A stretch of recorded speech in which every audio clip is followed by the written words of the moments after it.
Here are symptoms that I had as a child. That's my dog. He's going to bed. Symptoms that I had as a child that point to possible mold exposure. First of all, my twin sister and I had pretty frequent bouts of croup.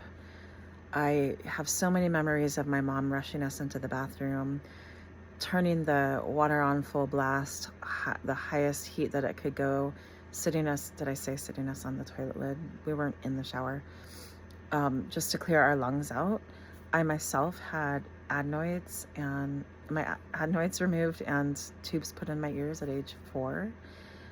We both had distended bellies. I later found out that I was gluten intolerant, which also can be tied to mold toxicity. I had heart palpitations so consistently and so intensely in 5th grade that started in 5th grade, because I still have them, that would take my breath away. And I also had symptoms of IBS that the doctors concluded everything was stress related because my parents had divorced.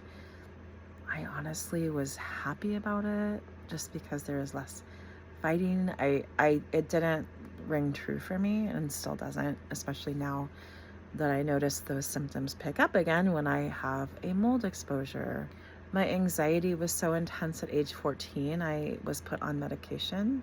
I struggled with sleep issues as a kid. As a young child, would keep myself up with spinning existential thoughts that no child in elementary school should have. There are things that I could see in my parents that were going on that I could associate with mold. I'm not going to go into detail because that's their private life. My sister was getting regular, at least once a week, migraines.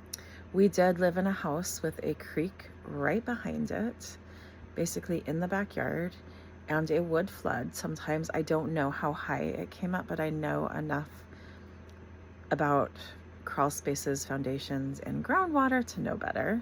My dad's apartment that he moved into did have some visible mold, and we saw it on some of his clothing that was made out of leather that was in his closet.